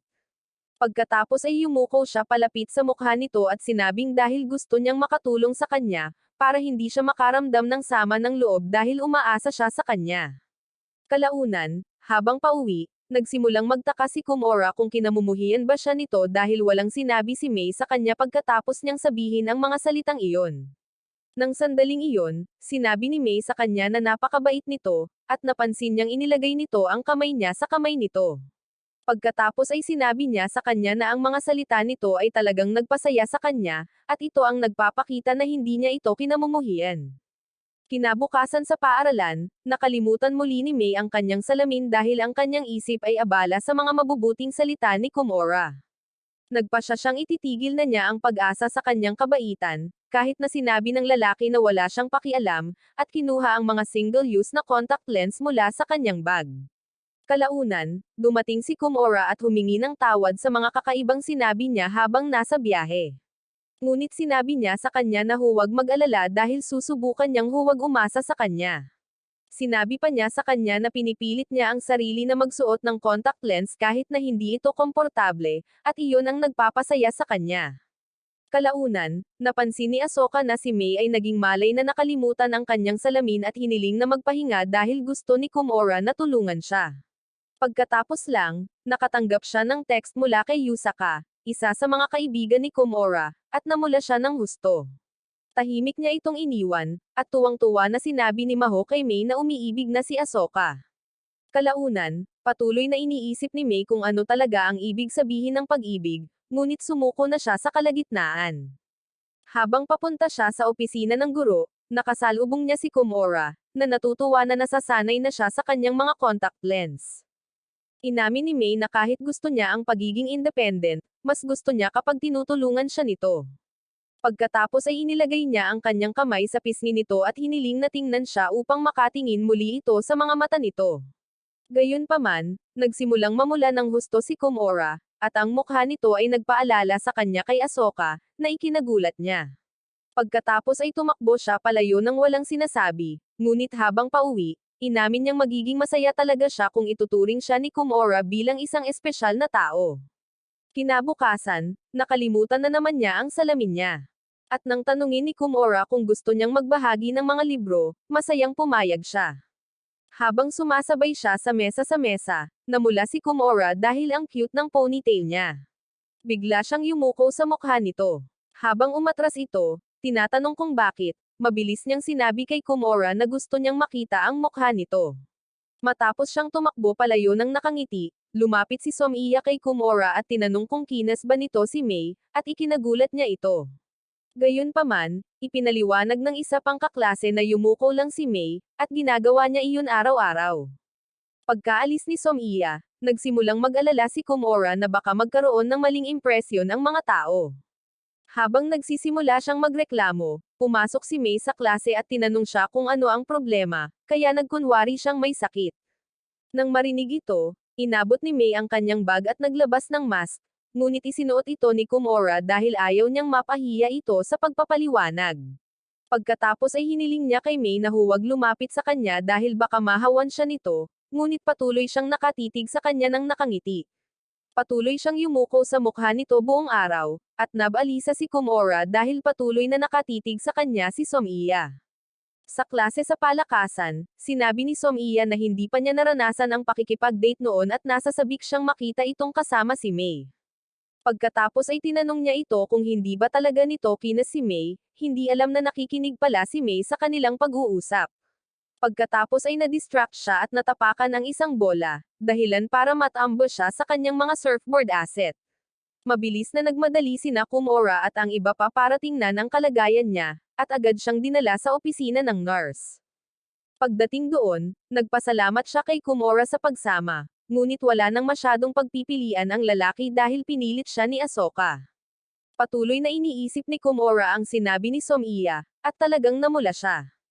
Bigla, tinanong ni May kung ano ang ginagawa niya tuwing Sabado at Linggo, at sumagot siya na pumupunta siya sa arcade.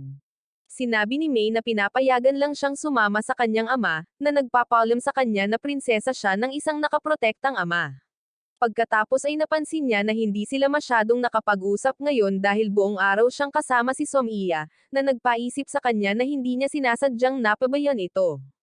Pagkatapos ay tinanong siya ni May kung maaari ba niyang hayaan siyang tingnan ang mukha nito ng malapitan kahit isang beses sa isang araw dahil hindi siya maaaring gumana ng maayos nang wala ito.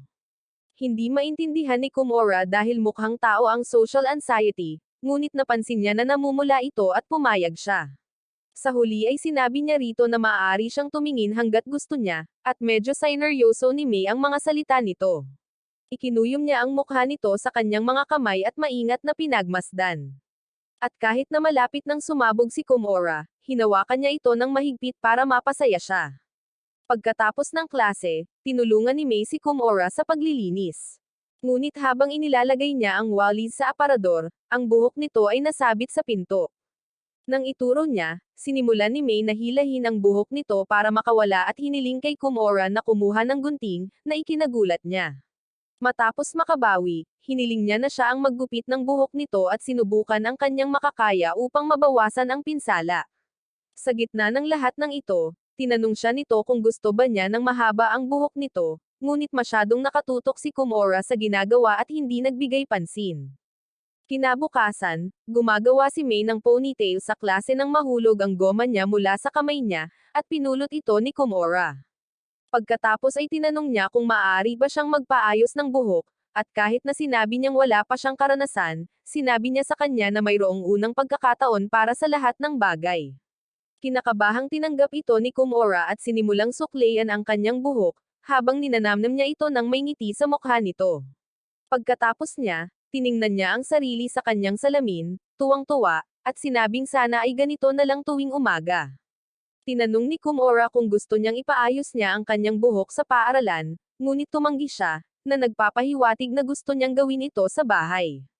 Isang maulan na araw, naghahanda si Komora para sa cultural festival nang lapitan siya ni May at humingi ng tissue paper dahil puno ng tinta ang kanyang mga kamay. Pagkatapos ay hiniling niya kay May na magpahinga pagkatapos nito, at nang pumayag siya, matigang umupo siya roon at naghihintay na matapos siya. Kalaunan ay inalok niya itong tulungan siyang idikit ang mga poster, ngunit napakabagal niya kaya natuyo ang pandikit nang matapos siya. Iminungkahi ni Komora na lagyan niya ng pandikit at idinikit niya ito sa frame, ngunit idinikit niya ang pahina sa kanyang mga kamay. Nahihiya sa pagkakamali, hiniling niya kay Komora na ipaalam sa kanya kung kailan siya tapos bago sumama sa kanyang mga kaibigan. Doon napagtanto ni Komora na gusto niyang magpahinga kasama niya. Habang papalabas si Komora para kumuha ng pandikit, hinabol siya ni May at sinabing gusto niyang sumama sa kanya, na ikinamula nila.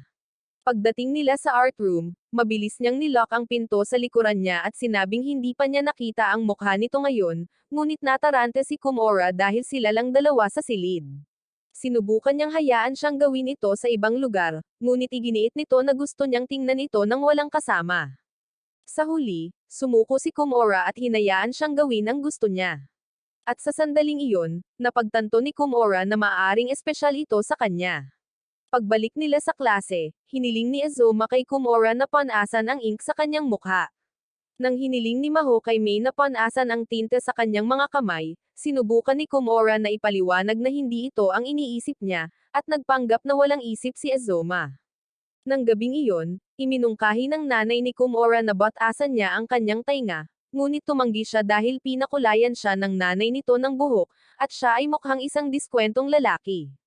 Kinabukasan, napansin ni Komora kung paano ang mga butas ay magmumukhang maganda lamang sa isang taong tulad ni Somiya at Azuma.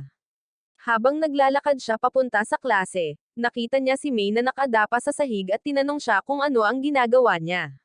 Sinabi niya na may nalaglag siyang maliit na bagay at hinahanap niya ito, at lumabas na isang piercing pala ito.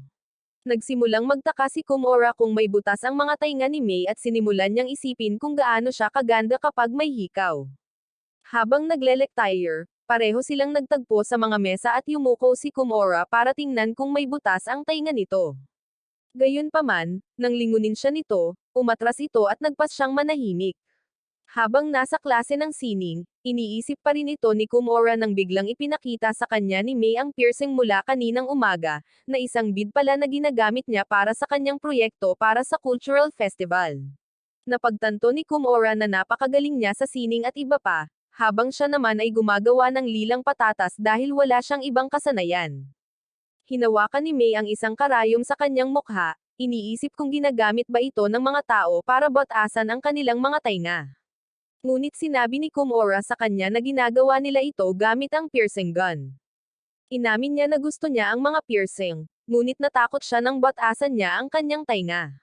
Nang sabihin ni Komora na hinihiling din sa kanya ng kanyang ina na gawin ito, bigla niyang pinigilan ang kanyang tainga at sinabi sa kanya na baka maganda ito sa kanya, na nagpamula sa kanya.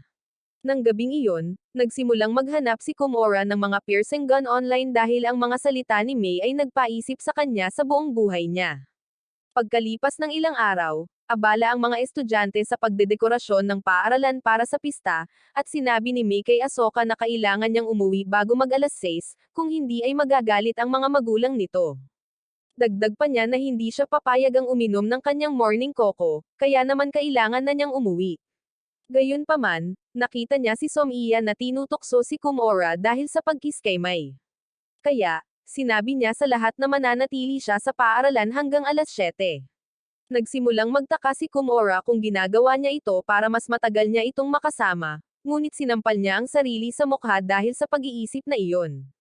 Pagkatapos, humingi siya ng tulong kay May na maglagay ng mga name tag sa mga likhang sining. At nang tumunog ang alas 6, tinanong niya ito kung ayos lang ba siya. Inamin ni May na kinakabahan siya dahil ang kanyang deadline ay alas 6, kaya nagpa siya siyang bilisan ang mga bagay-bagay. Pagkatapos, umalis si Komora para kumuha ng tubig at nakita ang telepono ni May sa sahig. Nang sagutin niya ito, nakakita siya ng ilang missed calls mula sa ina ni May. Doon, hinanap ni May si Komora, ngunit nagtago siya sa likod ng kurtina para isipin nitong nakaalis na siya. Nang makita ni May ang mga tawag sa kanyang telepono, agad siyang umalis, na ikinalungkot niya. Nagpa siya si Komora na sundan siya upang matiyak na ligtas siyang makakauwi at nadatnan niya ito sa locker room na nahihirapang hanapin ang kanyang sapatos. Nang hindi niya mahanap ang kanyang locker, umuwi siyang suot ang kanyang sapatos pang gym. Kaya kinuha niya ang mga ito mula sa kanyang locker upang ibigay sa kanya. Habang nasa daan, narinig niya si May na umiiyak at nagpa siya siyang hayaan na lang siya, dahil alam niyang papagalitan siya ng kanyang mga magulang dahil sa pagiging huli. Gayunpaman, nagbago ang kanyang isip at pinindot ang kanyang doorbell, sinabi sa kanyang ina na hindi sinasadyang nasuot niya ang sapatos ni May dahil pareho sila ng sapatos at iyon ang dahilan kung bakit siya nahuli sa pag-uwi. Pagkatapos ay iniabot ni Komora sa kanya ang sapatos at umalis, at kahit nakakaiba ang kanyang pakiramdam, ginawa niya ito upang matiyak na hindi papagalitin si May ng kanyang mga magulang. Kinabukasan, naalala ni May na isuot ang kanyang salamin at napansin na namumula ang mga ito habang umiinom siya ng kanyang morning cocoa. Natuwa siya nang marinig ito na gumana ang kanyang plano at walang sino man ang naghinala sa kanya na isang nakakatakot na stalker. Kalaunan, binasa ni Komora ang papel ni May tungkol sa mga nangyari kamakailan, at isinulat niya na naubos niya ang lahat ng kanyang pera sa isang crane sa pagtatangkang manalo ng isang mascot. Nagsulat din siya tungkol sa pagpapatira sa bahay at sa hindi pagpayag ng kanyang ina sa kanyang coco, ngunit pinayagan ito ng kanyang ama. Kalaunan, tiningnan ni Komora ang dekorasyon ni May na may flapjack octopus para sa cultural festival at napagtanto niyang isa itong propesyonal. Natagpuan din niya itong nakatitig sa kanyang karaniwang kulay rosas na mas mukhang lilang patatas, at ito ang nagpakaba sa kanya. Habang nagpepresenta, palihim na lumabas si May ng auditorium, at nagpa siya si Komora na sundan siya ngunit naabutan niya itong nakaupong mag-isa sa labas. Nakita niya ito mula sa malayo at hiniling na sumama sa kanya, napansin kung gaano kakaiba ang pakiramdam na tila walang tao sa paaralan sa liwanag ng araw. Sinabi rin niya sa kanya na nabasa niya ang pahayagan nito tungkol sa mga nangyari kamakailan, at gusto niya kung paano maingat nitong pinipili ang bawat salita. Sinabi niya sa kanya na nabasa rin niya ang sa kanya at nagustuhan niya ito, ngunit inakala ni May na pinagtatawanan siya nito. Pagkatapos, bigla niyang inilapit ang mukha nito sa kanya, at natarante si Komora dahil nag-aalala siyang may makakita sa kanila.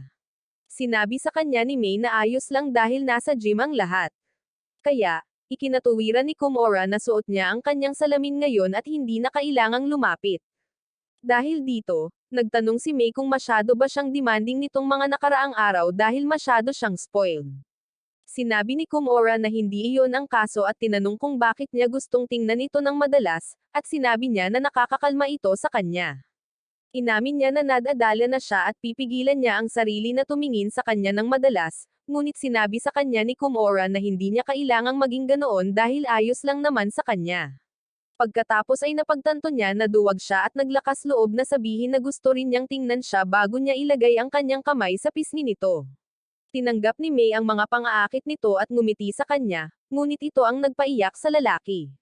Pagkatapos ay napansin niya na parang tatay na ito dahil napakamaalalahanin nito, na nagpapaliwanag kung bakit pakiramdam niya ay ligtas ito sa piling niya. Nang humiwalay si Komora sa pagtawag sa kanya bilang tatay, biglang napagtanto ni May na maaring magkaproblema sila dahil sa pag-iwas, ngunit ayos lang basta kasama niya ito. Pagkatapos ng cultural festival, pinunan ni Komora ang isang survey tungkol sa kanyang kinabukasan, at tinanong siya ni May kung gusto ba niyang maging isang gamer. Tumanggi si Komora na sabihin sa kanya na wala siyang pangarap dahil sa palagay niya ay tatawagan siya nitong talunan na parang hindi na siya ganoon. Dahil hindi niya ibinabahagi ang kanya, nagpa siya si May na sabihin sa kanya ang tungkol sa kanyang pangarap at nagsimulang mag-scroll sa kanyang telepono hanggang sa mahanap niya ang kanyang preschool graduation album. Sa album na iyon, isinulat niya na gusto niyang pakasalan ang kanyang tatay. Pagkatapos ay ipinakita niya sa kanya ang isang lumang larawan ni Komora, at namula siya. Nang tanungin niya kung ilang taon na siya sa larawan, biglang nahiya si May at itinago ang larawan dito, na nagpaisip sa kanya kung kailangan ba siyang mabahala. Pagkatapos ay tinanong ni Komora kung ano ang kanyang kasalukuyang pangarap, at sinabi niyang gusto niyang magkaroon ng isang bagay, na nagpaisip sa kanya na nasa parehong sitwasyon din siya. Idinagdag pa niya na gusto pa rin niyang magpakasal, ngunit hindi sa kanyang ama, na nagpaisip kay Komora kung sino ang maswerteng lalaki. Idinagdag pa niya na nagsasanay siya para maging isang mabuting may bahay at natuto na siyang gumawa ng mga bagay bago ipinakita sa kanya ang larawan ng kanyang niluto. Napansin ni Komora ang isang scribble sa itlog at tinanong kung sinubukan ba niyang gumuhit ng kamay, ngunit bigla siyang napahiya. Nang gabing iyon, hinanap ni Komora ang kanyang sariling press school album upang tingnan kung mayroon siyang malalaking pangarap noon, para lamang malaman na gusto niyang magpakahirap sa 9 to 5 na trabaho. Habang ikinalulungkot niya ang pagiging talunan, inamin niya na halos wala siyang anumang alaala bago ang panahon na nahulog ang loob niya kay May. Nang sandaling iyon, tinawag siya ng kanyang ina para sa hapunan, at nadatnan niya ang omeres sa mesa.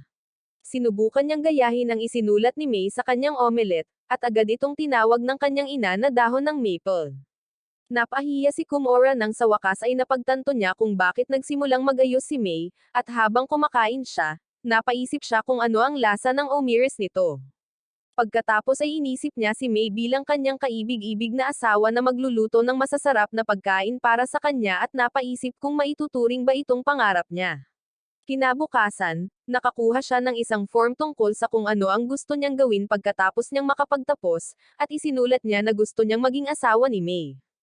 Habang binubura niya ito, dumating si May at binasa ang salitang asawa, na nagpaisip sa kanya kung kaninong buhay ang balak niyang sirain. Umiwas siya sa pagsasabi na maaaring kahit sino, ngunit nagalit si May at umupo, na parang gusto niyang iligtas niya ang kanyang pangalan.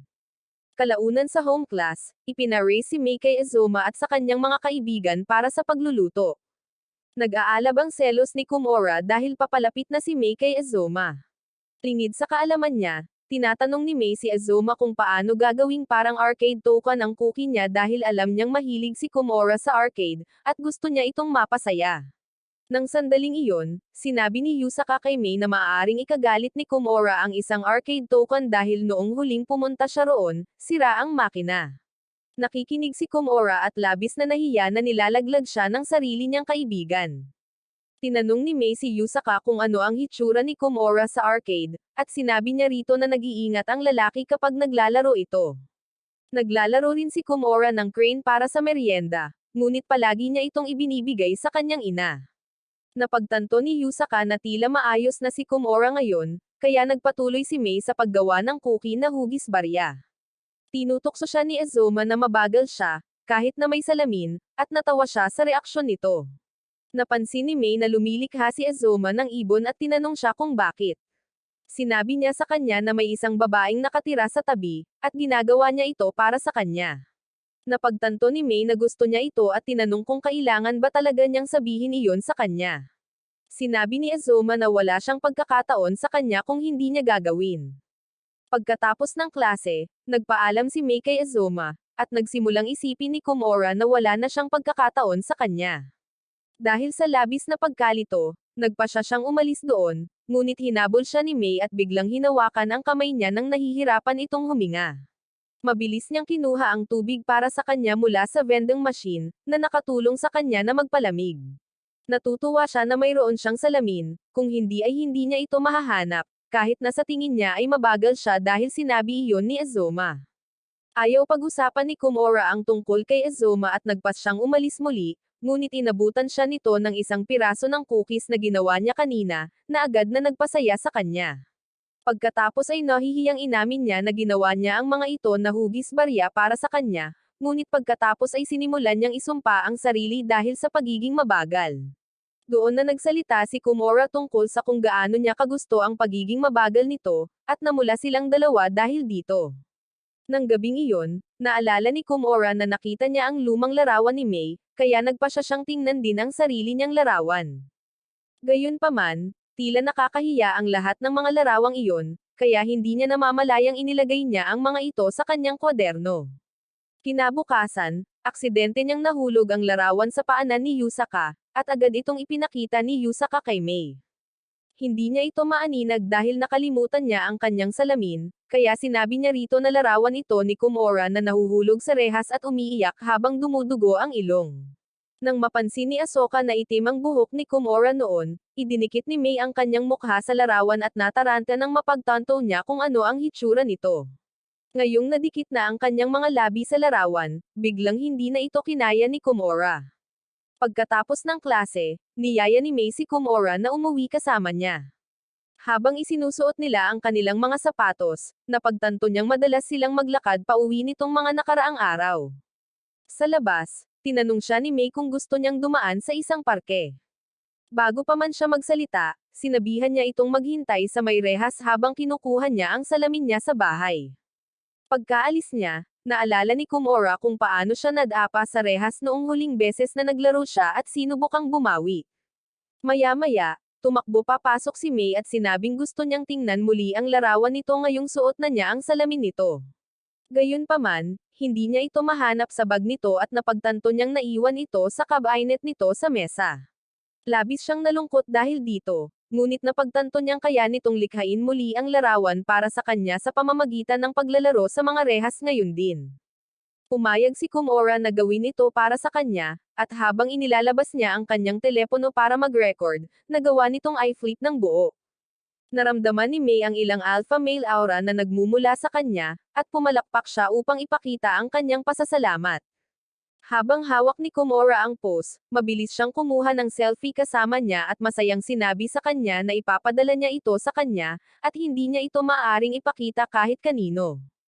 Habang nakatayo siya roon ng may pagkamangha, iniabot niya sa kanya ang kanyang salamin at sinubukang i-flip ang mga bar, ngunit sumuko siya sa loob ng 2 segundo. Habang kinukuha niya ang kanyang salamin pabalik, nakita niyang damyugo ang ilong ni Komura dahil sa kanya, at nasalayan niya ang kanyang mga hita. Kinabukasan, suot ni Mei ang kanyang peking salamin sa paaralan. Dahil pang show lang ang mga ito, hiniling niya kay Komura na subukan ang mga ito. Namula si Komura dahil suot lang niya ang mga ito, ngunit magalang niyang sinabi sa kanya na hindi ito marumi, kaya mabilis niya itong isinuot. Hindi makita ng maayos ni Mei ang mukha nito, kaya hiniling niya rito na kumuha ng selfie at ipadala ito sa kanya, ngunit sinabi nitong ayaw niyang gawin iyon doon. Sinabihan siya ni Mei na iuwi ang salamin at kumuha ng selfie tuwing komportable siya. Habang naghahanap siya ng lalagyan sa kanyang bag, natagpuan niya ang kanyang tunay na salamin sa loob. Isinuot niya ang mga ito at sa wakas ay tiningnan si Komora, at talagang ikinatuwa niya ito. Sa klase, nagsimulang magambala si Komora sa bango ng buhok ni May. Maya-maya, dumating si Maho at sinimulang ayusin ang buhok ni May, ngunit nanatili ang atensyon ni Komora sa kanyang notebook. Nang sa wakas ay tumingin siya at nakita si May na naka-pigtail, biglang bumilis ang tibok ng kanyang puso. Ang cute ng babae kaya hindi niya maiwasang matitigan siya, at kahit sa klase ng paglangoy, patuloy pa rin siyang nakatitig sa kanya. Napansin niya na nag-aalangan itong isuot ang kanyang swim cap, hindi niya namalayan na dahil pala sa ayaw niyang masira ang kanyang buhok. Kalaunan, isinuot niya ito, at hiniling ni Yusaka kay Komora na tumigil sa pagtitig sa kanya. Habang nagbabakasyon, napansin ni Komora na medyo magulo ang buhok ni May at nag-isip kung gusto niya itong tanggalin. Pagkatapos ay itinuro niya ang isang butil ng kanin na nakaipit sa buhok nito, na ikinainis niya kaya't binuksan niya ang kanyang pigtail, na ikinalungkot niya. Kalaunan, habang natutulog siya sa kanyang libro, napansin ni Komora na medyo basa ang kanyang buhok. Nang magising siya, ang basang iyon ay nabasa rin ng libro nito. Nang mapansin ito ni May, agad siyang humingi ng tawad at sinimulang itali ang kanyang buhok. Gayunpaman, bigla siyang tumigil nang makita siyang nakatitig sa kanya at hiniling kay Maho na ayusin ang kanyang buhok. Doon niya napagtanto na alam na niya kung gaano niya kagusto ang kanyang pigtail. Habang pauwi, tinanong niya ito kung anong uri ng isda ang gusto niya, at sinabi niya sa kanya na gusto niya ang salmon. Sinabi ni May na mas interesado siya sa lumpfish, ngunit mas gusto niya ang flapjack octopuses. Pagkatapos, bigla siyang huminto at malungkot ang kanyang mukha. Iniisip ni Komora kung nababagot ba siya dahil naiwan siya kasama nito sa halip na sina Maho at Asoka.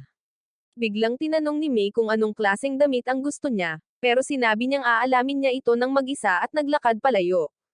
Nang tumalikod na si Komora para umalis, bigla niyang narinig ang isang lalaki na kausap si May, pero yumuko ito sa mukha niya dahil hindi niya ito nakilala.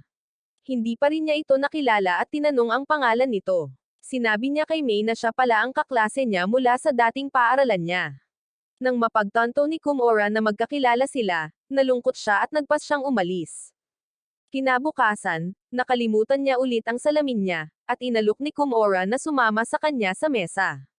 Pagkatapos, sinabi niya kay May na kasalubong niya ang isang dating kaklase kahapon, pero parang hindi niya matandaan ang mukha nito, marahil dahil nakalimutan niya ang salamin nito noon pa man. Naisip ni Komora ang lahat ng mga pagkakataong nakasama niya ito at inisip kung makakalimutan din ba nito ang mukha nito. Kalaunan, tinulungan niya at ng isa pang kaklase ang guro na magdala ng mga gamit, at binanggit nito kung paano siya nahihirapang harapin ang mga bagong kakilala niya. Tinanong niya kung nakakalimutan ba nitong isuot ang kanyang contact lens, at agad na napagtanto ng babae na si May ang tinutukoy niya. Napansin niya na para bang tatay ni May ang lalaki dahil sa kung gaano siya kamahal, ngunit baka bigla na lang nitong malimutan ang kanyang salamin balang araw. Pagkatapos ng klase, hiniling ng guro kay Komora na maghanda para sa kanilang mga entrance exam, at muling hiniling ni May kay Komora na samahan siya pauwi.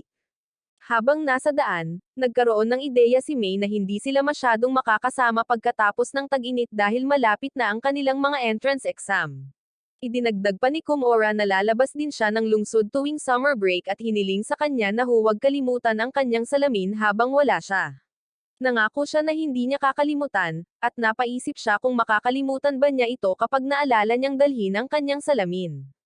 Kinabukasan, sinabi ni May kay Komora na sa wakas ay nakita na niya ang mukha ng kanyang dating kaklase, at pagtatawanan siya nito dahil sa nakalimutan niyang salamin. Sinabi niya na ang lalaki ay kabaligtaran ni Komora dahil palagi siyang tinutulungan ni Komora, at napaisip siya kung ano ang magagawa niya para matiyak na hindi niya ito makakalimutan. Kalaunan, hiniling ni Komora kay May na samahan siya pauwi, ngunit habang nasa daan, pareho silang nagsimulang kumilos ng kakaiba. Pagkatapos ay iminungkahi ni Komora na huminto sila sa parke kung saan sinubukan ni May na mag-flip para lamang mapagtanto na hindi niya suot ang kanyang shorts ngayon. Dahil wala rin ang swing sa eksena, nagpa siya si May na sumama kay Komora sa slide. Habang nagsisiksikan sila sa loob, hiniling ni May na manatili na lang sa kanya, na ikinabahala niya dahil napakaliit ng espasyo. Sinabi niya na matagal na siyang nagtitimpi, pero ngayon gusto na niyang tingnan ang mukha nito dahil bukas na ang summer break.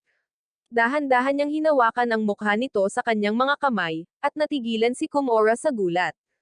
Hiniling niya na gawin din ito sa kanya. Sa sandaling iyon, inamin ni Komura sa kanyang sarili na masaya sana siya na tumulong lang sa kanya, pero ngayon ay hindi siya kontento, at hinahangad pa ng kanyang puso ang higit pa.